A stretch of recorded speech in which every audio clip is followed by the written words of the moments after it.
وبركاته. الحمد لله وحده والصلاة والسلام على من لا نبي بعده. أعوذ بالله من الشيطان الرجيم. قل هل يستوي الأعمى والبصير. মুআজ্জাজ ও মুহতারাম সম্মানিত উপস্থিতি, আমরা সর্বপ্রথম সে মহান রব্বুল আলামিনের জন্য শুকরিয়া আদায় করি যে মহান রব্বুল আলামিন আমাদেরকে এই ইসলামী সম্মেলনে আসার মতন সুযোগ দান করেছেন। তার দরবারে শুকরিয়া আদায় করি, সকলেই বলি আলহামদুলিল্লাহ। দরুদ ও সালাম বর্ষিত হোক বিশ্ব মানবতার মুক্তির দূত বিশ্ব নবী মুহাম্মদ মুস্তাফা আহমদ মুস্তাফা সকলে বলি সাল্লাল্লাহু আলাইহি ওয়াসাল্লাম। তার দরবারে দরুদ ও সালাম বর্ষিত হোক, সকলে পড়ি আল্লাহুম্মা আমিন। সম্মানিত উপস্থিতি, আমার পাশে বসা আমার আব্বা বাম পাশে আজকের সভাপতি, বিভিন্ন জায়গায় আলোচনা করি। জীবনের প্রথম আমার আব্বা সভাপতি আর আমি আলোচনা আজকে প্রথম। ডান পাশে বসা আমার চাচা, পেছনে আমার সবগুলো বড় ভাই, সামনে কেউ ভাই, কেউ চাচা, কেউ জ্যাঠাই, সকলে আমার পরিচিত। এই 2 দিনে যে বিষয়ে আলোচনা হয়নি সেই বিষয়টা নিয়ে আলোচনা করব ইনশাআল্লাহ। আলোচনার বিষয় হচ্ছে কোরআন হাদিসের এলেম অর্জনের গুরুত্ব। এই বিষয়ে সংক্ষিপ্ত আলোচনা করার চেষ্টা করব ইনশাআল্লাহ। এখনো আপনারা যারা বাহিরে ঘোরাফেরা করছেন, আপনারা মেহেরবানি করে প্যান্ডেলের ভিতরে এসে উপস্থিত হন। বাড়িতে অযথা সময় নষ্ট না করে আপনারা মেহেরবানি করে প্যান্ডেলের ভিতরে এসে উপস্থিত হন। আপনারা সামনে ফাঁকা জায়গাগুলো পুরা করে বসেন। যারা আগে এসেছেন সামনে ফাঁকা জায়গা পুরা করে বসেন। কি আমার কথা কি আপনারা রাগ করতেছেন নাকি?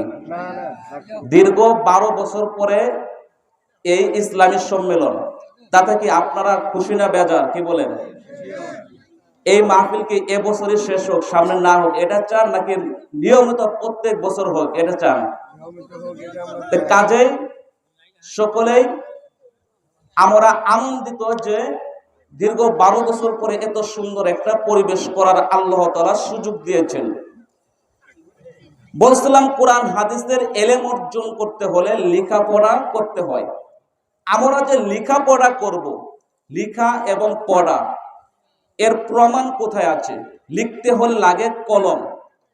আল্লাহ তাআলা সর্বপ্রথম কোন জিনিসটা সৃষ্টি করেছেন? দলিল আবু দাউদের 700 নং হাদিসে রয়েছে, ইন্না আউওয়ালা মা খলাকাল্লাহুল কলাম। আল্লাহ রাব্বুল আলামিন পৃথিবীতে সর্বপ্রথম যেই জিনিসটা সৃষ্টি করেছেন তা হচ্ছে কলম। কলমকে যখন সৃষ্টি করলেন, কলমকে আল্লাহ তাআলা বলেন, কলম তুমি লিখো। কলম বলেন আমি কি লিখব? আল্লাহ তাআলা বলেন পৃথিবীতে যা কিছু হবে প্রত্যেক বস্তুর তাকদীর লিখো। তাহলে কলমের প্রমাণ পেলাম, কলম দিয়ে লিখতে হয় এটার প্রমাণও পেলাম। পড়ার প্রমাণ কোথায় আছে? আল্লাহ রাব্বুল আলামিন যখন আদম আলাইহিস সালামকে সৃষ্টি করলেন, সৃষ্টি করার পর তাকে সব বস্তুর নাম শিক্ষা দিলেন। এবার মালাইকাদেরকে বলেন তোমরা পড়ো, তোমরা এগুলো বলো। মালাইকাগণ বললেন আমরা বলতে পারি না। এমন সময় আল্লাহ রাব্বুল আলামিন আদম আলাইহিস সালামকে বলার জন্য বলেন, তিনি সব বস্তুর নাম বলে দিলেন। তাহলে পড়ার প্রমাণও পেলাম, লিখার প্রমাণও পেলাম। ইসলামের সূচনাতে পড়ার প্রমাণ। আল্লাহর নবী যখন জাবালে নূরে হেরা গুহায় ধ্যানে মগ্ন ছিলেন, এমন সময় জিবরাইল আলাইহিস সালাম এসে বলেন, ইকরা ইয়া মুহাম্মদ, হ্যাঁ মুহাম্মদ আপনি পড়ুন। আল্লাহর নবী বলেন, মা আনা বিকারি, আমি তো পড়তে জানি না। এমন সময় জিবরাইল আবার পড়তে বলেন, আল্লাহর নবী বলেন, আমি তো পড়তে জানি না। এমন সময় জিবরাইল চাপ দিলেন, আল্লাহর নবী বলেন, তাতে আমার কষ্ট হলো। এরপরে আবার বলেন পড়ার জন্য, আল্লাহর নবী বলেন, আমি পড়তে জানি না। এমন সময় আল্লাহ রাব্বুল আলামিন আয়াত নাযিল করেন। এবার জিবরাইল আলাইহিস সালাম বলেন, ইকরা বিসমি রাব্বিকাল্লাযী খলাক, আপনি পড়ুন আপনার রবের নামে যিনি সৃষ্টি করেছেন। খলাকাল ইনসানা মিন আলাক, যিনি জমাট রক্তপিণ্ড থেকে সৃষ্টি করেছেন। তাহলে ইসলামের সূচনা, সৃষ্টির সূচনাতে লেখা পড়ার প্রমাণ পেলাম। এবার কোরআন হাদিসের যারা এলেম অর্জন করে তাদের মর্যাদা বলতে গিয়ে প্রথমে একটা হাদিস পড়ে আমি মূল আলোচনার দিকে যাচ্ছি। হাদিসটি রয়েছে তিরমিজির, এছাড়াও রয়েছে আবু দাউদ, এছাড়াও রয়েছে ইবনে মাজাহ, 223 নং হাদিস। তাবি কাসির ইবনে কয়েস রাহমাহুল্লাহ তিনি বলেন, আমি একদা দামেস্কের মসজিদে আবু দারদা রাদিয়াল্লাহু তাআলা আনহু তার নিকট বসা ছিলাম। এমন সময় এক ব্যক্তি আসলো, আসার পর বলেন, হে আল্লাহর নবীর সাহাবী আবু দারদা, আমি সুদূর মদিনাতুর রাসূল সাল্লাল্লাহু আলাইহি ওয়াসাল্লাম থেকে আপনার নিকট উপস্থিত হয়েছি শুধুমাত্র একটি হাদিসের জন্য। কয়টি হাদিস? দূরে কত? মদিনা থেকে দামেস্কের দূরত্ব কত? প্রায় ১৫০০ কিলোমিটারের পথ। বাংলাদেশের টেকনাফ থেকে তেতুলিয়ার দূরত্ব কত? ৯১৮ কিলোমিটার।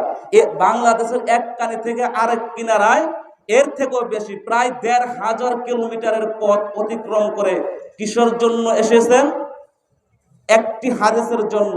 আর আমাদের এলাকাতে ইসলামী সম্মেলন হচ্ছে, গতকালও হয়েছে, আর আমরা বাড়িতে বসে বসে সময় নষ্ট করেছি কোরআন হাদিসের আলোচনা শোনার জন্য। বাড়ির কাছেই এখানে আমরা আসতেছি না, একটি হাদিসের জন্য শুধুমাত্র এসেছি। আবু দারদা বলেন, তুমি কি কোনো অন্য প্রয়োজনে এসেছো বা কোনো ব্যবসা বাণিজ্যের জন্য এসেছো? তিনি বললেন, না, ব্যবসা বাণিজ্যের জন্য আসিনি, অন্য কোনো প্রয়োজনও আসিনি, শুধুমাত্র একটি হাদিসের জন্য আপনার নিকট উপস্থিত হয়েছি। যে সময় কোনো ট্রেন ছিল না, যে সময় মোটর সাইকেল ছিল না, যে সময় হেলিকপ্টার, বিমান এগুলো ছিল না, হয় পায়ে হেঁটে, না হয় ঘোড়ায় চড়ে, না হয় উটে চড়ে, এই তিনটার কোনো একটা হবে, তবে হাদিসে এখানে উল্লেখ নেই। এমন সময় তিনি বলেন, আমি শুধু একটি হাদিস শুনেই আমি আবার চলে যাব। এমন সময় আবু দারদা তিনি বলেন, হ্যাঁ, আমি আল্লাহর নবী মুহাম্মদ সাল্লাল্লাহু আলাইহি ওয়াসাল্লামকে অবশ্যই বলতে শুনেছি। তিনি বলেছেন, মান সালাকা তরিকান ইয়াতলুবু ফীহি ইলমান সালাকাল্লাহু লাহু তরিকান মিন তুরুকিল জান্নাহ, যে ব্যক্তি ইলম অর্জনের জন্য কোনো একটা পথ অবলম্বন করে, আল্লাহ রাব্বুল আলামিন তার জন্য জান্নাতের পথ সমূহ থেকে জান্নাতের একটি পথে পৌঁছে দেন। করেন সুবহানাল্লাহ। এখানে যদি আপনার নিয়ত থাকে কোরআন হাদিসের ইলম অর্জন করার জন্য সেঙ্গুয়া পূর্বপাড়া ইসলামী সম্মেলনে উপস্থিত হয়েছি, তাহলে আপনার জন্য জান্নাতের একটি পথে আল্লাহ রাব্বুল আলামিন পৌঁছে দিয়েছেন।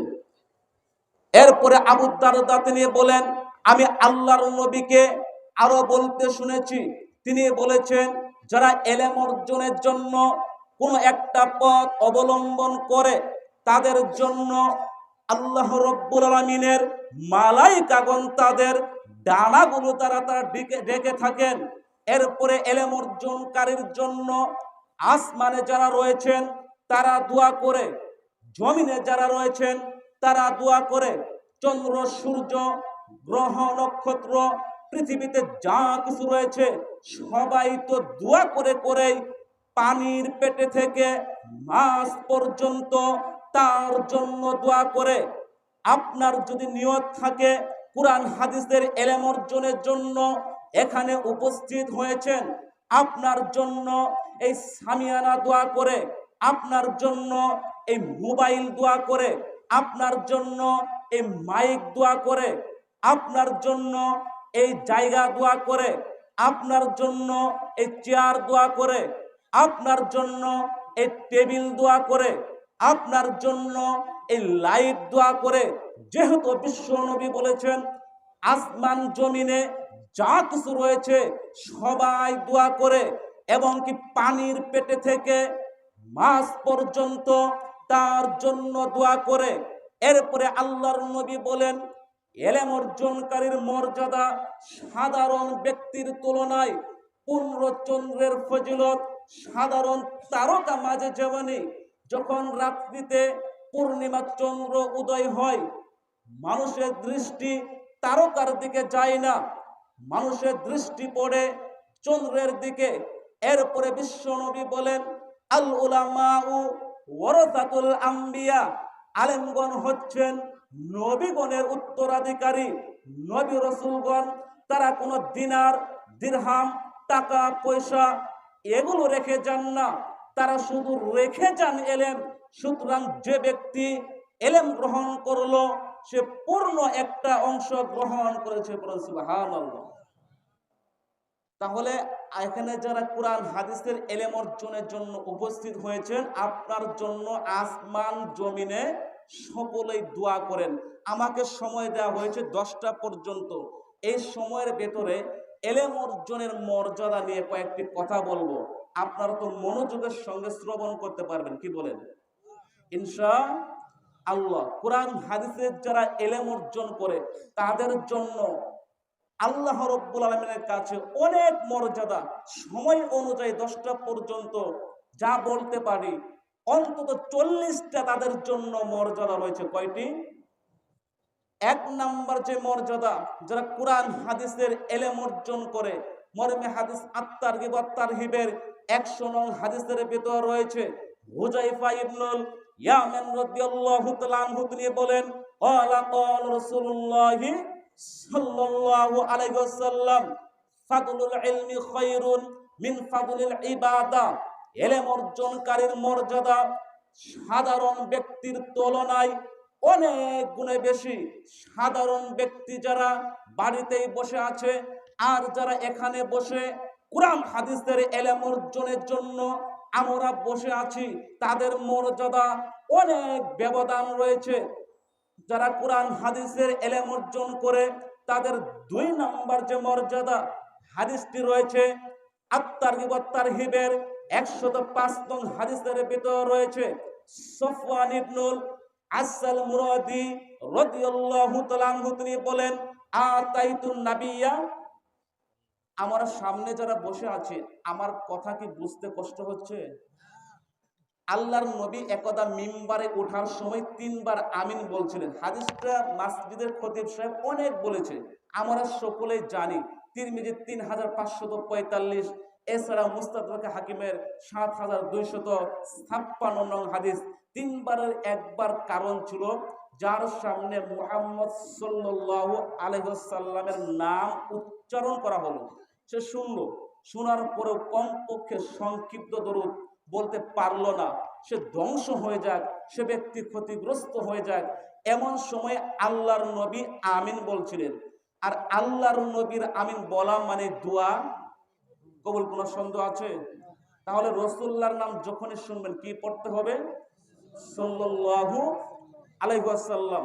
সফওয়ান ইবনুল আসাল মুরাদি রাদিয়াল্লাহু তাআলা আনহু তিনি বলেন আতাইতুন নাবিয়্যা সাল্লাল্লাহু আলাইহি ওয়াসাল্লাম ওয়া হুয়া ফিল মসজিদি মুত্তাকিউন আলা বুরদিন লাহু আহমার। সফওয়ান ইবনুল আসাল মুরাদি বলেন একদা আমি আল্লাহর নবীর দরবারে আসলাম। যখন আমি আসলাম তখন তিনি মসজিদে বসা ছিলেন।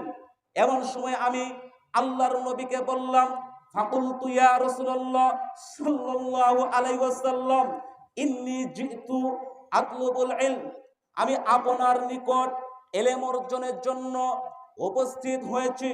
আল্লাহর নবী বলেন ফাকালা মারহাবান বিতালিবুল ইলম, ইলম অর্জনকারীর জন্য স্বাগতম।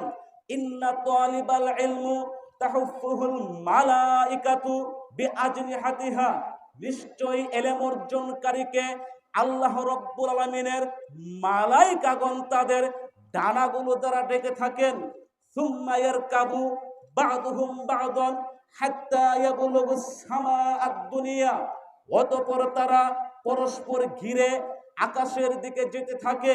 মিন মাহাব্বাতিহিম লিমা ইয়াতলুব, ইলম অর্জনকারীর ভালোবাসায় তারা প্রথম আকাশ পর্যন্ত পৌঁছে যায়। বলেন সুবহানাল্লাহ। তাহলে এখানে যারা উপস্থিত হয়েছে, আপনাদের আমাদের ভালোবাসায় আল্লাহ রাব্বুল আলামিন মালাইকাগণ তারা প্রথম আকাশ পর্যন্ত পৌঁছে যায়। আবার জোরে সে বলেন সুবহানাল্লাহ। ইলম অর্জনকারীর মর্যাদা ৩ নাম্বার, যারা কোরআন হাদিসের ইলম অর্জন করে আর অন্যর কাছে যারা পড়ে, কোরআন হাদিস বলে, নিজে শিখে এবং অন্যকে বলে, তারা হলেন পৃথিবীর ভিতরে সবচেয়ে শ্রেষ্ঠ ব্যক্তি। পৃথিবীর ভিতরে সবচেয়ে শ্রেষ্ঠ ব্যক্তি কারা? যারা কোরআন নিজে শিখে এবং অন্যকে শিক্ষা দেয়। দলিল সহিহ বুখারী 5027-28 নং হাদিস, এছাড়াও ইবনে মাজাহ 211, 12, 13, এছাড়াও তিরমিজি 2907-8-9 নং হাদিসের ভিতরে রয়েছে। আল্লাহর নবী বলেন, খায়রুকুম মান তাআল্লামাল কুরআনা ওয়া আল্লামা, তোমাদের মাঝে তারাই উত্তম যারা কোরআন কারীম নিজে শিখে এবং অন্যকে শিক্ষা দেয়।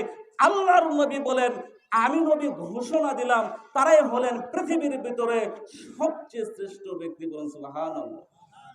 যারা কোরআন হাদিসের ইলম অর্জন করে তাদের মর্যাদা 4 নাম্বার যে মর্যাদা, যারা কোরআনুল কারীম পড়ে তাদেরকে আল্লাহর নবী তুলনা করেছেন স্বাদওয়ালা, গ্রামওয়ালা কমলার সাথে তুলনা করেছেন। সুবহানাল্লাহ। দলিল সহিহ বুখারী 5427, এছাড়াও সহিহ মুসলিমের 1745, এছাড়াও হাদিসটি রয়েছে ইবনে মাজাহ 214 নং হাদিসের ভিতরে রয়েছে।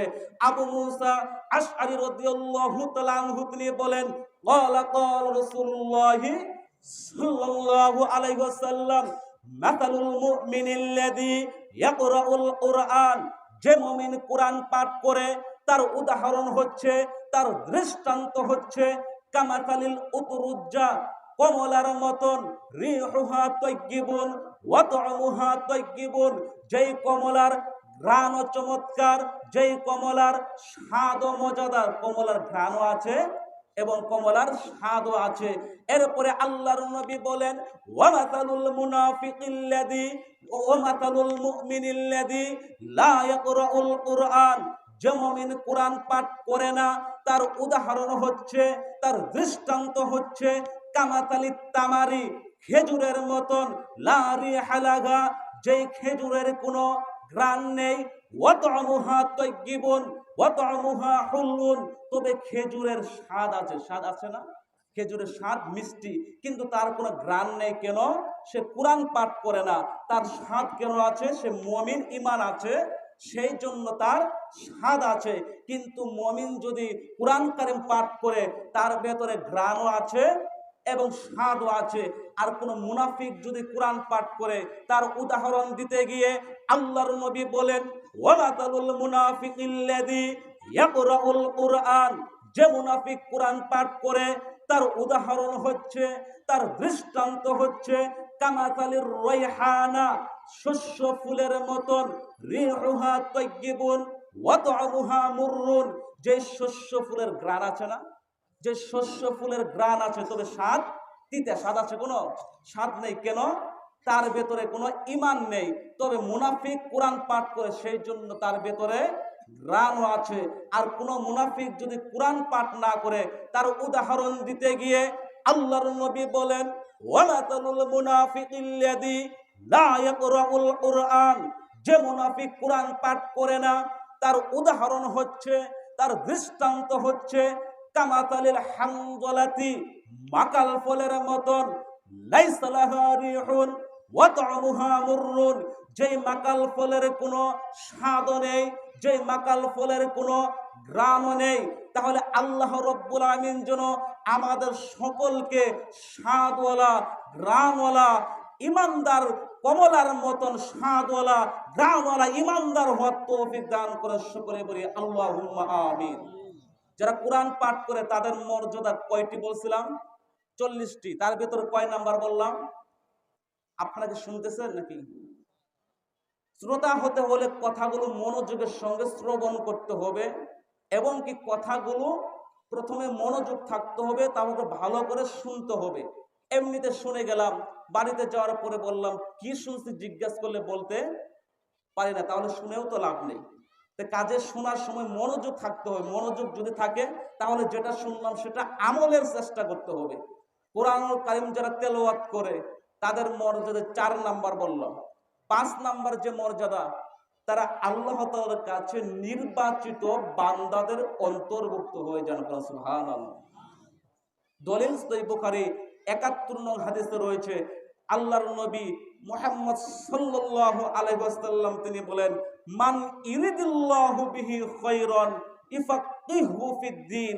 আল্লাহ রাব্বুল আমিন যার কল্যাণ কামনা করেন, যার মঙ্গল কামনা করেন, আল্লাহ রাব্বুল আমিন তাকে দ্বীনের সঠিক জ্ঞান তাকে দান করেন। যারা মাদ্রাসায় লেখাপড়া করে, যারা হাফেজ হয়, যারা আলেম হয়, তাদেরকে দেখে যদি বলে ফকিরা বিদ্যা, তাদেরকে দেখে আপনি টিটকারি দেন, অথচ আল্লাহ রাব্বুল আমিন তার কল্যাণ চেয়েছেন, আল্লাহ রাব্বুল আমিন তাকে নির্বাচিত বান্দাদের তাকে অন্তর্ভুক্ত করেছেন। সুবহানাল্লাহ। যারা কোরআন হাদিসের এলেম অর্জন করে তাদের মর্যাদা 6 নাম্বার যে মর্যাদা, হাদিসটি রয়েছে আত-তারগিব ওয়াত-তারহিবের 114 নং হাদিসের ভিতরে রয়েছে। আবু হুরায়রা রাদিয়াল্লাহু তাআলা আনহু তিনি বলেন, ক্বালা সামি'তু রাসূলুল্লাহি সাল্লাল্লাহু আলাইহি ওয়াসাল্লাম ওয়া হুয়া ইয়াকুলু দুনিয়া মালউনাতুন মালউনুন মা ফিহা।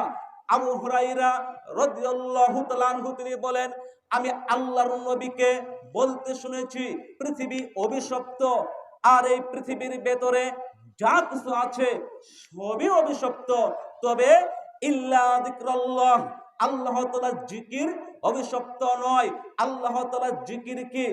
সুবহানাল্লাহ, আলহামদুলিল্লাহ, লা ইলাহা ইল্লাল্লাহু, আল্লাহু আকবার, এ জাতীয় জিকির করে রয়েছে, এগুলো অভিশপ্ত নয়। ওয়ামা ওয়ালাহু, এই জিকির গুলো যারা পাঠ করে সকাল সন্ধ্যায় যারা বলতে পারে সুবহানাল্লাহ, আলহামদুলিল্লাহ, লা ইলাহা ইল্লাল্লাহু, আল্লাহু আকবার, সকাল সন্ধ্যায় যারা পড়ে তারা অভিশপ্ত নয়। ওয়া আলিমান, আলেমগণ অভিশপ্ত নয়। ও মুতাআল্লিমান, যারা কোরআন হাদিসের এলেম অর্জন করে তারাও অভিশপ্ত নয়। বলছিলাম কোরআন হাদিসের যারা এলেম অর্জন করে তাদের মর্যাদা 7 নাম্বার যে মর্যাদা। কোরআন যারা এলেম রয়েছে তাকে সম্মান করা মানে সরাসরি আল্লাহ তাআলাকে সম্মান করা। কাকে সম্মান করা? যারা কোরআনের হাফেজ, যারা আলেম, তাদেরকে সম্মান করলে কাকে সম্মান করা হয়?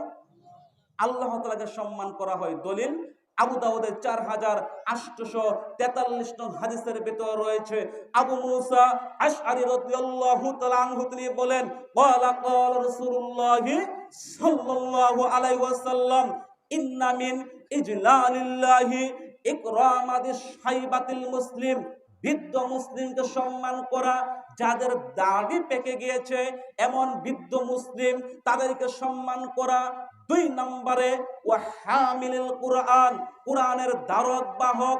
হামিলুল কুরআন গায়রুল গালিফি ওয়াল জাফি আনহু, যে কুরআনের ব্যাপারে কোনো অতিরঞ্জিত করে না, কুরআন পড়ে ও আমল করে, তাকে সম্মান করা। 3 নম্বরে ওয়া ইকরামাদিস সুলতানিল মুকসিদ, ন্যায়পরায়ণ বাদশাকে সম্মান করা। এই 3 শ্রেণীর লোককে সম্মান করা মানে সরাসরি আল্লাহ তাআলাকে সম্মান করা। বলেন সুবহানাল্লাহ। কোরআনের যারা এলেম অর্জন করে তাদের মর্যাদা 8 এবং 9 নাম্বার যে মর্যাদা, তারা এমন একটা ব্যবসা করে যে ব্যবসা কখনো ধ্বংস হওয়ার আশঙ্কা নেই। সুবহানাল্লাহ। আমরা দুনিয়াতে ব্যবসা করি, ব্যবসা থেকে সব লাভই হয়, লাভও হয় আবার লসও হয়। কিন্তু যারা কুরআনুল কারীম তেলাওয়াত করে, কুরআনুল কারীম যারা পাঠ করে, তারা এমন ব্যবসা করে যেই ব্যবসা কখনো ধ্বংস হওয়ার আশঙ্কা নেই। দলিল সূরাতুল ফাতিরের 29-30 নং আয়াতের ভেতরে আল্লাহ রাব্বুল আলামিন বলেন, ইন্নাল্লাযীনা ইয়াতলুনা কিতাবাল্লাহ, যারা আল্লাহ তাআলার কিতাব মহাগ্রন্থ আল কুরআনুল কারীম তেলাওয়াত করে, ওয়া আকামুস সালাতা, যারা সালাত আদায় করে, ওয়া আনফাকু মিম্মা রাযাকনাহুম সিররাও ওয়া আলানিয়াতান, আমি আল্লাহ রাব্বুল আলামিন তাদেরকে যে রিজিক দিয়েছি তা থেকে যারা প্রকাশ্যে এবং গোপনে ব্যয় করে, এর জুনা তিজারাতাল লান তাবুর, তারা এমন এক ব্যবসা করে যেই ব্যবসা কখনো ধ্বংস হওয়ার কোনো আশঙ্কা নেই। তারা এই জন্য কুরআনুল কারীম তেলাওয়াত করে, তারা এই জন্য সালাত আদায় করে, তারা এই জন্য আল্লাহর রাস্তায় ব্যয় করে। আল্লাহ রাব্বুল আলামিন বলেন, লিওয়াফিয়াহুম উজুরহুম ওয়া ইয়াজিদাহুম মিন ফাদলি, আমি আল্লাহ রাব্বুল আলামিন যেন তাদেরকে পুরোপুরি প্রতিদান দান করি এবং কি আমার পক্ষ থেকে তাদের প্রতি অনুগ্রহ যেন আরো বাড়িয়ে দেয়। সুবহানাল্লাহ। তাহলে কুরআনুল কারীম তেলাওয়াত করলে তারা এমন ব্যবসা করে যেই ব্যবসা কখনো ধ্বংস হওয়ার আশঙ্কা নেই। আর আল্লাহ রাব্বুল আলামিন তাদের প্রতি অনুগ্রহ আস্তে আস্তে বাড়াতেই থাকবেন। বলছিলাম যারা কোরআন হাদিসের ইলম অর্জন করে তাদের মর্যাদা 10 নাম্বার যে মর্যাদা, যে ব্যক্তি কুরআনুল কারীম তেলাওয়াত করে একটি হরফ পাঠ করলে তার জন্য কমপক্ষে নেকি কত হবে? হাদিসটি রয়েছে তিরমিজি 2910 নং হাদিসের ভিতর রয়েছে। আব্দুল্লাহ ইবনে মাসউদ রাদিয়াল্লাহু তাআলা আনহু তিনি বলেন, ক্বালা ক্বালা রাসূলুল্লাহ সাল্লাল্লাহু আলাইহি ওয়াসাল্লাম, মান ক্বারা হারফান মিন কিতাবিল্লাহ, যে ব্যক্তি এই আল্লাহ তাআলার কিতাব থেকে একটি হরফ পাঠ করবে তার জন্য ফালাহু বিহি হাসানাতু ওয়াল হাসানাতু বিআশরি আমসালিহা, তার জন্য প্রত্যেকটা হরফের বিনিময় 10টি নেকি লেখা হবে। আল্লাহর নবী বলেন, লা আকুলু, আমি এটা বলছি না আলিফ লাম মিম একটি হরফ, ওয়ালাকিন, বরং আলিফুন, আলিফ একটি হরফ, ও লামুন, লাম একটি হরফ, ও মিমুন, মিম একটি হরফ। তাহলে কোন ব্যক্তি যদি কুরআনুল কারীম থেকে এটাও পাঠ করে আলিফ লাম মিম, কমপক্ষে তার আমলনামে নেকি কত হবে? 30টি নেকি হবে। যারা বলেন যে কুরআনুল কারীম অর্থ বুঝে পড়লে নেকি হয়, না বুঝে পড়লে নেকি হয় না, কথাটা কি সত্য না মিথ্যা? বুঝে পড়লেও, জেনে বুঝলেও আপনার যা নেকি হবে, না অর্থ না বুঝে পড়লেও সম পরিমাণ নেকি হবে। যারা বলে থাকেন যে অর্থ না বুঝলে নেকি হয় না, তাহলে আলিফ লাম মিমের অর্থ পৃথিবীতে কেউ বলতে পারবে? কাজেই এটা মিথ্যা কথা। কয় নাম্বার বললাম? 10 নাম্বার। 11 নাম্বার যে মর্যাদা, যে ব্যক্তি কুরআনুল কারীম মুখস্থ করেছে, যে পরিমাণ মুখস্থ করেছে, কিয়ামতের ময়দানে বলা হবে। হাদিসটি রয়েছে তিরমিজি 2914 নং হাদিস। এছাড়াও আবু দাউদের 1464 নং হাদিসের ভিতর রয়েছে।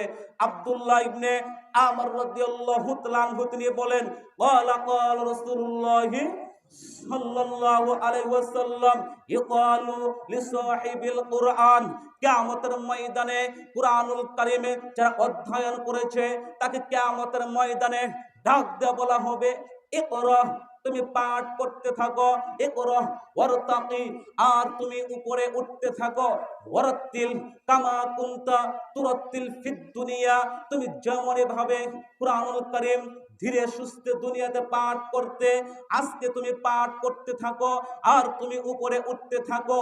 ফা ইন্না মানজিলাকা ইনদা আখিরি আয়াতান তাকরাউহা, তোমার আয়াত যেখানে শেষ হবে ওটাই হলো তোমার জন্য জান্নাতের মর্যাদা সম্পন্ন আসন। বলেন সুবহানাল্লাহ। আপনার যেই পরিমাণ মুখস্থ আছে ওই পরিমাণ কিয়ামতের ময়দানে বলা হবে তুমি পাঠ করতে থাকো আর তুমি উপরে উঠতে থাকো।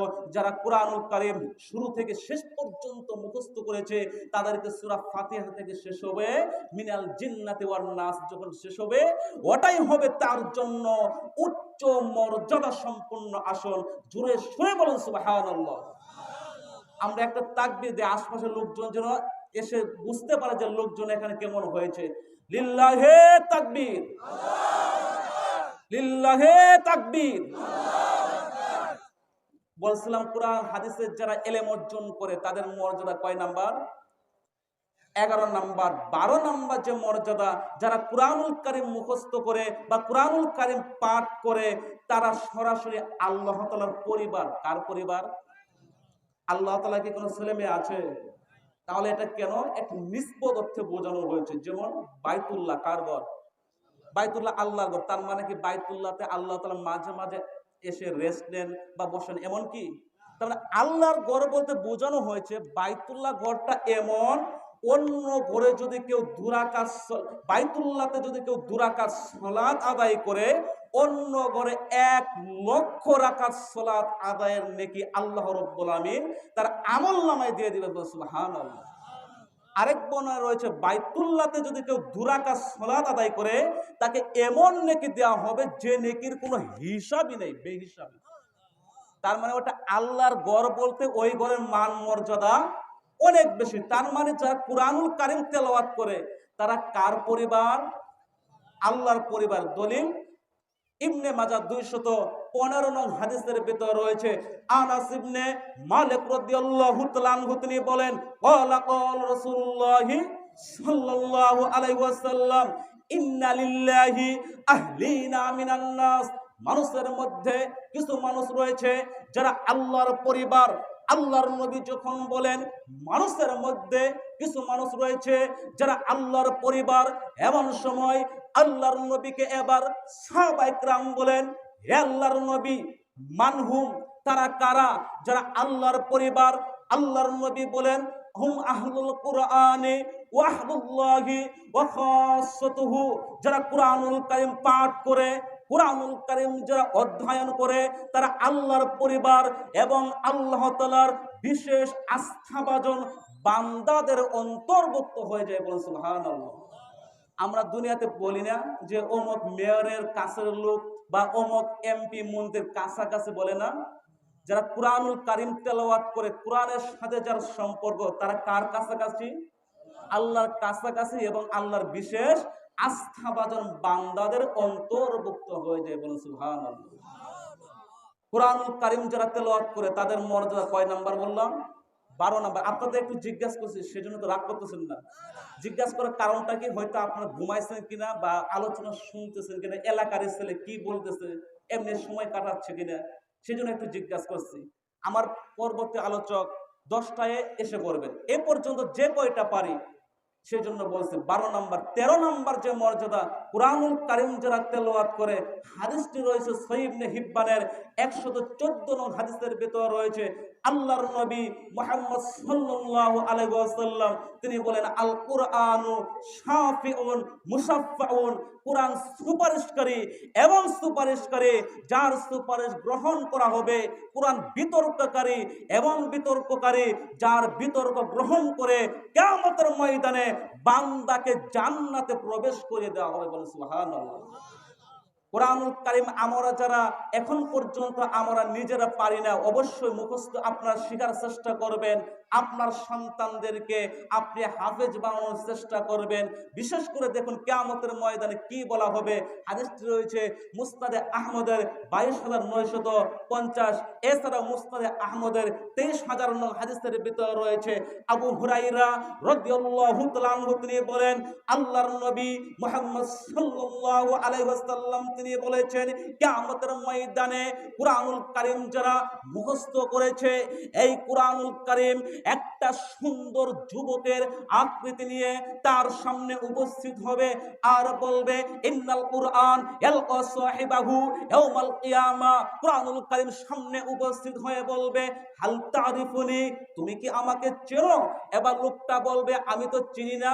কুরআনুল কারীম বলবে আনা সাহিবুকাল কুরআন, আমি হলাম তোমার দুনিয়ার সাথী মহাগ্রন্থ আল কুরআন। কুরআনের সাথে যা সম্পর্ক আছে, যে ব্যক্তি রাত্রে দিনে কুরআনুল কারীম তেলাওয়াত করে, এই কুরআনুল কারীম কিয়ামতের ময়দানে তার সাথে সাক্ষাৎ করবে আর বলবে আমি তোমাকে রাত্রিতে ঘুমাতে দেইনি, দিনের বেলায় তোমাকে আমি পানাহার থেকে রমাদান মাসে বিরত রেখেছি। প্রত্যেক ব্যবসায়ী তার ব্যবসার পেছনে থাকে, আজকে সমুদায় ব্যবসা তোমার পেছনে আমি আছি। এবার হাফেজে কোরআনকে তার ডান হাতে দেওয়া হবে, জান্নাতের বাদশাহী দেওয়া হবে, সুবহানাল্লাহ। বাম হাতে দেওয়া হবে চিরদিন যেন জান্নাতে থাকতে পারে এমন একটা পাসনামা, এমন একটা সার্টিফিকেট দেওয়া হবে। হাফেজে কোরআনের মাথায় একটা মর্যাদার মুকুট পরানো হবে, যার দাম হবে দুনিয়ায় এবং দুনিয়াতে যা কিছু আছে তার থেকে বেশি দাম হবে। এমন সময় হাফেজের পিতামাতাদেরকে কিয়ামতের ময়দানে দুইটা জোড়া কাপড় পরানো হবে, যার দাম হচ্ছে, আল্লাহর নবী বলেন খায়রুম মিনাদ দুনিয়া ওয়া মা ফিহা, দুনিয়া এবং দুনিয়াতে যা কিছু আছে তার থেকে দাম বেশি হবে। এমন সময় হাফেজ কোরআনের পিতামাতা বলবে আজকে কেন আমাকে এত সম্মানী করা হচ্ছে, আমরা তো এমন কোনো আমল করিনি। এমন সময় বলা হবে যে আমল না করলে কি হবে, তোমার সন্তানদেরকে দ্বীনি শিক্ষা দান করেছিলে, অর্জন করার সুযোগ দিয়েছিলে, তাই আজকে তোমাকে এত মর্যাদা দেওয়া হচ্ছে। সুবহানাল্লাহ। মর্যাদা কয় নাম্বারে বললাম? 14 নাম্বার। আগে একটা বলে এটা পরবর্তী 14 নাম্বার। 15 নাম্বার যে মর্যাদা, যারা কোরআন হাদিসের এলেম অর্জন করে তাকে আল্লাহ রাব্বুল আমিন দুনিয়াতে মান মর্যাদা বাড়িয়ে দেন। সুবহানাল্লাহ। দলিল ইবনে মাজাহ 218 নং হাদিসের ভিতর রয়েছে উমর রাদিয়াল্লাহু তাআলা আনহু তিনি যখন মুসলিম জাহানের খলিফা, তার সঙ্গে সাক্ষাৎ হলো। নাফি বিন হারিস রাদিয়াল্লাহু তাআলা আনহু তাকে মক্কার গভর্নর নিয়োগ করেছিলেন। তার সাথে সাক্ষাৎ উসফান নামক জায়গায়। এমন সময় উসফান নামক জায়গায় সাক্ষাৎ হলে উমর রাদিয়াল্লাহু তাআলা আনহু তাকে জিজ্ঞাসা করলেন মক্কার আশেপাশে গ্রাম্য অঞ্চলের জন্য তুমি কাকে প্রশাসক নিয়োগ করেছো? এমন সময় তিনি বলেন আমি বিন আবজাকে। এমন সময় তিনি জিজ্ঞাসা করেন বিন আবজা সে আবার কে? এমন সময় তিনি বলেন বিন আবজা আমাদের একজন মুক্ত গোলাম। উমর রাদিয়াল্লাহু তাআলা আনহু বলেন একজন মুক্ত গোলামকে কেন তুমি জনগণের প্রশাসক নিয়োগ করেছো? এমন সময় তিনি বলেন তাকে যদিও সে গোলাম ছিল, তার ভেতরে 3টা গুণ আছে। তিনি কুরআনুল কারীম সম্পর্কে বিশেষজ্ঞ আলেম, এবং কি তিনি ফরাইজ সম্পর্কে ভালো জানেন, এবং কি বিচার কার্য ভালো জানেন। এমন সময় ওমর রাদিয়াল্লাহু তাআলা আনহু তিনি বলেন আমি তোমাদের নবী মুহাম্মদ সাল্লাল্লাহু আলাইহি ওয়াসাল্লামকে বলতে শুনেছি এই কোরআনের ধারা আল্লাহ রাব্বুল আমিন কারোর মান মর্যাদা বাড়িয়ে দেন, আবার কাউকে অবনমিত করেন। তার ভেতরে যদিও সে গোলাম ছিল, তার ভেতরে কোরআন থাকার কারণে আল্লাহ রাব্বুল আমিন তাকে এমন ভাবে কবুল করে নিলেন, তাকে জনগণের প্রশাসক হিসাবে নিয়োগ করে দিলেন। সুবহানাল্লাহ। কোরআনুল কারীম যারা তেলাওয়াত করে তাদের মর্যাদা 16 নম্বর যে মর্যাদা, হাদিসটি রয়েছে বাইহাকী শুআবুল ঈমানের 1839 নং হাদিসের ভিতর রয়েছে। আব্দুল্লাহ ইবনে আমর রাদিয়াল্লাহু তাআলা আনহু তিনি বলেন ক্বালা ক্বাল রাসূলুল্লাহ সাল্লাল্লাহু আলাইহি ওয়াসাল্লাম আল কুরআন ওয়াস সিয়াম ইয়াশফাআনি লিল আবদিহি। সিয়াম এবং কুরআনুল কারীম কিয়ামতের ময়দানে বান্দার জন্য সুপারিশ করবে। সিয়াম বলবে আইয়ু রব্বি ইন্নী মানাতুহু তুআমা ওয়াশ শাওয়াতু ইয়া রাব্বুল আলামিন, আমি তাকে দিনের বেলায় পানাহার থেকে বিরত রেখেছি এবং কি প্রবৃত্তি অনুযায়ী চলতে দেইনি। ফাশাফি'নি ফি, সুতরাং তার ব্যাপারে আপনি আমার সুপারিশ গ্রহণ করুন। ওয়ায়াকুল কুরআন, কুরআন বলবে আইয়ু রব্বি ইন্নী মানাতুহুন নাওমা বিল্লাইল, ইয়া রব্বুল আলামিন আমি তাকে রাত্রিতে ঘুমোতে দেইনি, ফাশাফি'নি ফি, সুতরাং তার ব্যাপারে আপনি আমার সুপারিশ গ্রহণ করুন। কোরআনের সুপারিশ এবং কি সিয়ামের সুপারিশ, ফাইশাফাআন, উভয়ের সুপারিশ গ্রহণ করে কিয়ামতের ময়দানে আল্লাহ রাব্বুল আলামিন বান্দাকে জান্নাতে প্রবেশ করে দিবেন। সুবহানাল্লাহ। আপনাদের কি কথা বুঝতে কষ্ট হচ্ছে? কথা একটু চালু করে বলছে, যেহেতু সময় আর সামান্য অল্প কিছু আছে। কোরআনুল কারীম যারা তেলাওয়াত করে তাদের মর্যাদা কয় নাম্বার বললাম? 16 নাম্বার। 17 নাম্বার যে মর্যাদা যারা কোরআনুল কারীম তেলাওয়াত করে, হাদিসটি রয়েছে সহিহ বুখারী 1343 নং হাদিসের ভিতর রয়েছে, উহুদের যুদ্ধে যারা শাহাদাত বরণ করেছে দুই জনকে একই কাপড়ে আল্লাহর নবী দাফন করতেন, দুই জনকে একই কাপড়ে দাফন করতেন। যারা কোরআনুল কারীম এমন সময় দাফন করার সময় আল্লাহর নবী জিজ্ঞাসা করতেন, আইয়ুহুম আকতারু আফদাল কুরআন, দুইজনে শাহাদাত বরণ করেছে, দুইজন শহীদকে একই কাপড়ে দাফন করতেন। আর আল্লাহর নবী জিজ্ঞাসা করতেন, আইয়ুহুম আকতারু আফদাল লিল কুরআন, আমি যে এই দুজনকে আমি একই কাপড়ে দাফন করছি, দুইজনের ভিতরে কোরআন সম্পর্কে কে বেশি জানে?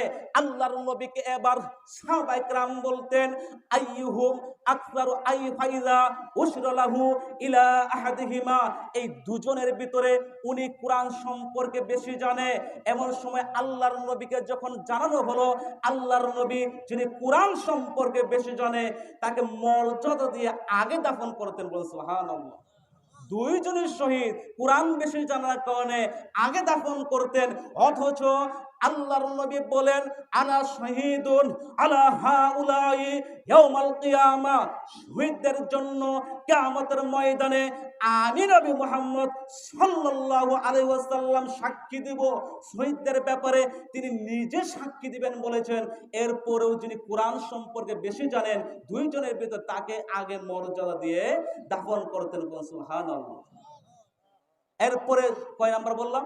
17। 18 নাম্বার যে মর্যাদা, যারা কোরআনুল কারীম তেলাওয়াত করে কবরে যখন যাবে, যাওয়ার পর আল্লাহ তাআলার মালায়েকা যারা আযাব দেওয়ার জন্য কবরে আসার চেষ্টা করবে, মাথার দিক দিয়ে ঢোকার চেষ্টা করবে।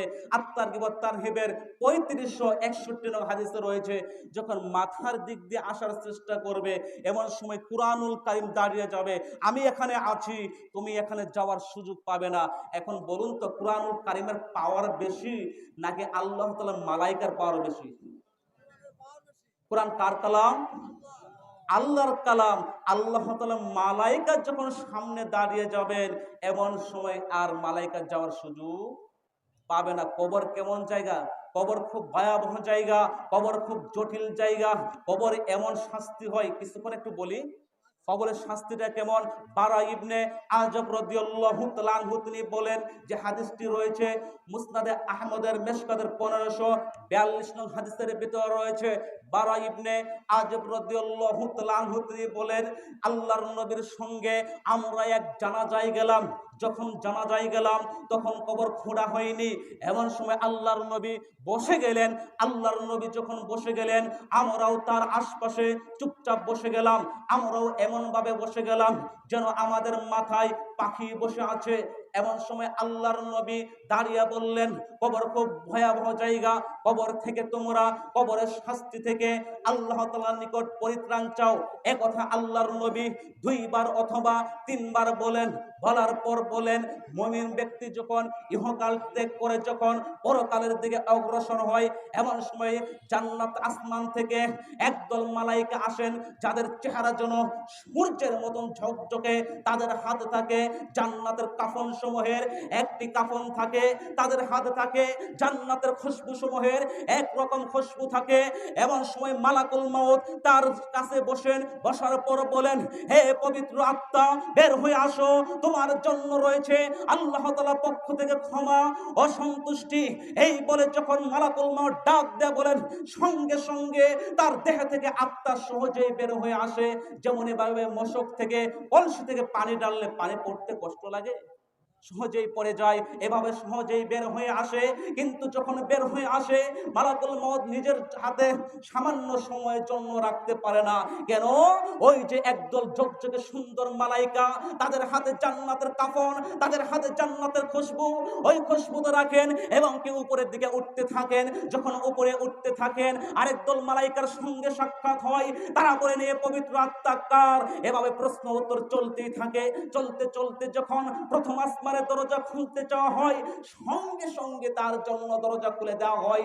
এরপরে দ্বিতীয়, তৃতীয়, চতুর্থ, পঞ্চম, ষষ্ঠ, সপ্তম আসমানে নিয়ে যাওয়া হয়। এবার সময় আল্লাহ তাআলার পক্ষ থেকে বলা হয়, আমার এই বান্দার ঠিকানা ইল্লিয়িনে রাখো এবং কি তার দেহে আত্মা ফিরিয়ে দাও। কেন? মিনহা খলাকনাকুম ওয়া ফিহা নুঈদুকুম ওয়া মিনহা নুখরিজুকুম তারাতান উখরা। আমি মানুষকে মাটি থেকে সৃষ্টি করেছি এবং মাটিতে রাখবো, তারপর সেখান থেকে বের করব। এবার তারপরে তাকে উঠিয়ে বসানো হয়। কবরে রাখার পর যারা রাখার জন্য গিয়েছিল, তারা আসতে না আসতেই তাকে দুইজন মালাইকা এসে উঠিয়ে বসান। বসার পর প্রথমে প্রশ্ন করেন, তোমার রবকে, তোমার দিন কি? মানে পুরা লাশ কিন্তু উঠিয়ে বসানো হয় না। আপনাদের কষ্ট লাগছে? এই হাদিসটা বলে আলোচনা হয়তো বা আমার পরবর্তী আলোচক এসে বলে শেষ করে দেব, যে এবার লোকটা কিন্তু মানুষ যাকে রাখতে যায়, আসতে না আসতে তাকে উঠিয়ে বসানো হয়, পুরা লাশ কিন্তু উঠিয়ে বসানো হয় না। মানে ঘুমের ঘরে স্বপ্ন দেখার মতন। যেমনই ভাবে মনে করেন আপনি এখানে ঘুমিয়ে স্বপ্ন দেখতেছেন, আপনাকে বাঘে তাড়া করেছে, বা আপনি মধুটিলা বেড়াতে গিয়েছেন সফরে, হঠাৎ করে আপনাকে একটা সাপ দৌড় দিয়েছে, আপনি কিন্তু ধর পাচ্ছেন সাপের ভয়ে, এটা কিন্তু স্বপ্ন দেখতেছেন। আর আপনার পাশে যে একজন লোক বসে আছে, সে কি এই সাপ বা আপনি দৌড়ে চিৎকার করছে বুঝতে পারছে? সে জাগ্রত অবস্থায় কিন্তু কিছুই বুঝতে পারছে না। মানে ঘুমের করে স্বপ্ন দেখার মতন। মানে কবরের শাস্তি, আপনার এখানে যদি কোনো কবরের শাস্তি হয়, পৃথিবীর জিন এবং ইনসান সবাই বুঝতে পারে, শুধু পারে না কে? মানুষ এবং জিন ব্যতীত পৃথিবীর সবকিছুই বুঝতে পারে। এবার তাকে উঠিয়ে বসানোর পর এই যে প্রশ্নগুলো করা হয়, সে যখন সঠিক উত্তরগুলো সহজেই দিতে পারে, এমন সময় 4 নাম্বার প্রশ্ন করা হয়, তুমি এগুলো বলতে পারলে কেমন করে? তোমার রব আল্লাহ তাআলা, তোমার দিন ইসলাম, তোমার নবী মুহাম্মদ সাল্লাল্লাহু আলাইহি ওয়াসাল্লাম, তুমি এগুলো বলতে পারলে কেমন করে? এমন সময় লোকটা বলে, আল্লাহর কিতাব পড়েছি, তা দেখেছি, তাকে সত্য বলে বিশ্বাস করেছি, তার উপর ঈমান আনয়ন করেছি। এমন সময় জান্নাতের কবরে বিছানা বিছিয়ে দেওয়া হয় এবং কি তার জান্নাতের পোশাক পরিধান করে দেওয়া হয়, কবরে আলোর ব্যবস্থা করে দেওয়া হয়। এমন সময় একজন সুন্দর চেহারা বিশিষ্ট একজন যুবক এসে কবরে উপস্থিত হয়, হওয়ার পরে তোমাকে আনন্দ করবে এমন জিনিসের সুসংবাদ গ্রহণ করো। ওই যুবকটিকে দেখে এবার লোকটা বলবে, তুমি কে গো? তোমার চেহারা যে কত সুন্দর, তোমার শরীর থেকে সুগন্ধি শুধু বের হচ্ছে, তুমি কে গো? এমন সময় যুবকটি বলবে, আমি মূলত তোমার শতামল। সুবহানাল্লাহ। আপনি যে রাত্রিতে জেগে জেগে কোরআনের মাহফিলে উপস্থিত হয়ে কোরআনুল কারীমের আলোচনা শুনছেন, এইগুলো শতামল হবে। রাত্রিতে জেগে জেগে তাহাজ্জুদ করেছেন, কোরআনুল কারীম তেলাওয়াত করেছেন, তাসবিহ তাহলিল জিকির আজকার করেছেন, সালাত আদায় করেছেন, আপনি সিয়াম পালন করেছেন, এগুলো কি করা হবে? একটা যুবকের আকৃতি করা হবে। আসলেই মূলত ওটা যুবক নয়, ওটা হলো একজন কি? আপনার শতামল। এরপরে আল্লাহর নবী বলেন, বেঈমান মুনাফিক কাফেরের যখন মৃত্যুর সময় ঘনিয়ে আসে, এমন সময় আসমান থেকে একদল কুৎসিত চেহারা বিশিষ্ট মালাইকা আসেন, যাদের চেহারা দেখলেই ভয় লাগবে। তাদের হাতে থাকে একটা শক্ত চট থাকে। যখন মৃত্যুর সময় চলে আসে, এমন সময় মালাকুল মউত ডাক দা বলেন, হে কবিস আত্মা, বের হয়ে আসো, তোমার জন্য রয়েছে আল্লাহ তাআলার রাগ, অসন্তুষ্টি রয়েছে। এবার যখন মালাকুল মউত ডাক দে বলেন, এই লোকটা তো কখনো মরণের কথা স্মরণ করেনি, তার যে মরতে হবে কখনো ভাবেনি, এমনিতে হেলাই খেলায় সময় নষ্ট করেছে, আল্লাহ এবং তার রাসূলের কথা কখনো ভাবেনি। মালাকুল মউতকে দেখে সে ভয় পেয়ে যাবে, মালাকুল মউতকে দেখে এমন ভয় পেয়ে যাবে, তার দেহের ভিতরে ছুটাছুটি করতে থাকবে। অনেকেই কিন্তু মরণের সময় দেখা যায় মুখ দিয়ে যেন কি বলে, দেখা যায় না? মানে তার প্রতিবেশী, তার আত্মীয় স্বজন তাকে দুধ খাওয়ায়, কেউ তাকে কমলার রস খাওয়ায়, এক একজন এক একটা তাকে মহব্বত করে মনে করে কি খেতে যাচ্ছে। মানুষ তো ওই সময় কিছুটাই চাই না। যখন মরণের সময় চলে আসে, লোকটা করে রব্বুল আলামিন তুমি কেন আমাকে কিছু কালের জন্য সময় দিলা না? যদি দিতা ফাসসাদদাক ওয়া কুম মিনাস সালিহিন, আমি তোমার রাস্তায় সদকা করে আসতাম এবং কি সৎ কর্মশীল লোকদের অন্তর্ভুক্ত হয়ে যেতাম। মরণ থেকে কেউ রেহাই পাবো? কেউ পাবো না। একটু আগে পরে হবে না। আল্লাহ তাআলা বলেন ওয়ালা ইয়াখিরুল্লাহু নাফসান ইযা জাআ আজালুহা আল্লাহু খবীরুম বিমা তা'মালুন। নির্ধারিত সময় যখন চলে আসবে তার জন্য এদিক সেদিক করা হবে না। এমন সময় মালাকুল মউত জোরে টান দিয়ে তার দেখে থেকে আত্মা বের করেন, এমন ভাবে বের করেন যেমন এভাবে লোহার গরম শলাকা ভিজা পশম হতে টেনে বের করা হয়, তাতে পশম লেগে থাকে, কিন্তু মালাকুল মউত নিজের হাতে রাখতে পারে না।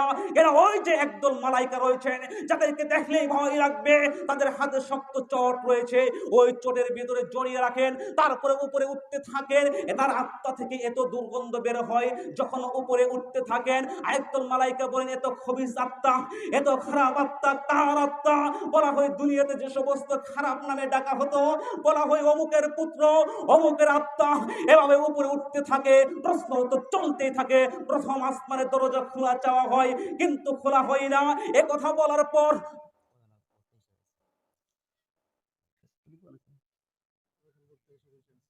প্রধান বক্তা এসে গিয়েছে, আমি তো খেয়াল করিনি, কালকে শেষ করে দেই।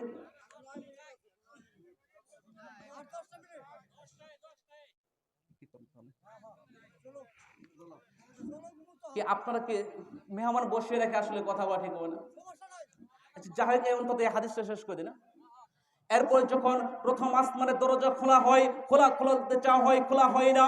এ কথা বলার পর আল্লাহর নবী ওই আয়াতটি পাঠ করেন, ইন্নাল্লাযীনা কাযযাবু বিআয়াতিনা ওয়াস্তাকবারু আনহা লা তুফাত্তাহু লাহুম আবওয়াবুস সামাই ওয়া লা ইয়াদখুলুনাল জান্নাতা হাত্তা ইয়ালিজাল জামালু ফি সাম্মিল কিয়াত। এই সমস্ত লোকের জন্য যারা আল্লাহ তাআলার কালামকে অবিশ্বাস করেছে, তাদের জন্য আসমানের দরজা খোলা হবে না, তারা জান্নাতে যাওয়া এমনটাই অসম্ভব যেমন এভাবে সূচের ছিদ্র পথে প্রবেশ সম্ভব। সূচের ছিদ্র দ্বারা ওট প্রবেশ যেমন অসম্ভব, এরা জান্নাতে যেতে পারবে না। এমন সময় আল্লাহ তাআলার পক্ষ থেকে বলা হয় তাকে, তার আত্মাকে এমন জোরে মাটিতে জোরে নিক্ষেপ করা হয়। তারপরে যারা রাখতে গিয়েছিল, যারা চলে আসতে না আসতেই দুজন মালাইকা আসেন, নীল চক্ষু বিশিষ্ট কালো বর্ণের মালাইকা আসেন, যাদের আকৃতিকে দেখলেই ভয় লাগবে। তাকে উঠিয়ে বসানোর উপর প্রশ্ন করা হয় তোমার রবকে, তোমার দিন কি, তোমার নবীকে? লোকটা তো বলতে পারে না। যখন বলতে না পারে, এমন সময় জাহান্নামের বিছানা বিছিয়ে দেওয়া হয় এবং কি জাহান্নামের পোশাক পরিধান করে দেওয়া হয়, জাহান্নামের একটি দরজা খুলে দেওয়া হয়। এমন সময় তার কবরকে অন্ধকার হয়ে যায়। আল্লাহর পক্ষ থেকে বলা হয় মাটি তুমি একাকার হয়ে যাও, পিছে জমা হয়ে যাও, পিছে তাকে শেষ করে দাও। এমন সময় তার ডান দিকের হাড় বাম দিকে চলে যায়, বাম দিকের হাড় ডান দিকে চলে যেয়ে ভেঙে চুরমার করে দেয়। এমন সময় একজন মালাইকা আসেন, এমন সময় যেই মালাইকা আসেন, যেই মালাইকা চোখে দেখে না, যেই মালাইকা কানে শুনে না, চোখে যদি দেখে তাহলে তাকে আঘাত করবে, তার অন্তরে মায়া জাগতে পারে, কানে যদি শুনে তার চিৎকারের আওয়াজে তার অন্তরে মায়া জাগতে পারে। যেই মালাইকার কাছ থেকে কোনো ধরনের দয়ার কোনো আশা করা যায় না, এই মালাইকার হাতে যে হাতুড়ি থাকে, ওই হাতুড়ি দ্বারা যদি একটা পাহাড়ে একটা বাড়ি দেওয়া হয়, সঙ্গে সঙ্গে পাহাড় ধূলিকণায় পরিণত হয়ে যাবে। তাহলে আপনি অনুমান করে দেখুন হাতুড়ি কেমন হতে পারে আর বাড়ি কত জোরে দিতে পারে। একটা বাড়ি দেওয়ার সঙ্গে সঙ্গে পাহাড় ধূলিকণায় পরিণত হয়ে যাবে। হাতুড়িটা কেমন হতে পারে? ওই কবরের ব্যক্তিকে যখন একটা বাড়ি দিবে, সঙ্গে সঙ্গে সে মাটির সাথে মিশে যাবে, আবার আত্মা দেওয়া হবে, আবার শাস্তি দেওয়া হবে। এইভাবে কিয়ামত পর্যন্ত চলতে থাকবে। যখনই একটা বাড়ি দিবে, সঙ্গে সঙ্গে সে এমন বিকট ভাবে আওয়াজ করে চিৎকার করতে থাকবে। তার চিৎকার চিৎকারের আওয়াজ পৃথিবীর এক প্রান্ত থেকে আরেক প্রান্ত সকলেই শুনতে পারে। আপনি আবার ভেবে দেখুন, কবর তাহলে কত জটিল জায়গা। আমরা তো একজনকে দাফন করে আসি, শুধু মনে করি এই লোকটা আমার ভাই মারা গিয়েছে, সেই তো মারা গিয়েছে, এই জায়গা যে আমার জন্য, এটা কখনো আমরা ভেবে দেখি না। কবর এত জটিল জায়গা। আপনার সেঙ্গুয়া গ্রামে কোন কবরে যদি শাস্তি দেওয়া হয়, তাম পৃথিবীর চিৎকারের আওয়াজ সকলে শুনতে পারে। শুধু পারে না মানুষ এবং জিন পারে না, এছাড়া জীব জন্তু কীট পতঙ্গ সকলেই শুনতে পারে। সে যখন চিৎকার করতে থাকে, এমন সময় জাহান্নামের দরজা খুলে দেওয়া হয়, জাহান্নাম থেকে আগুনের শাস্তি আসতে থাকে। উপরে আগুন, নিচে আগুন, ডাইনে আগুন, বামে আগুন, সামনে আগুন, পেছনে আগুন। এমন সময় একজন যুবক আসেন, তাকে দেখলেই ভয় লাগবে।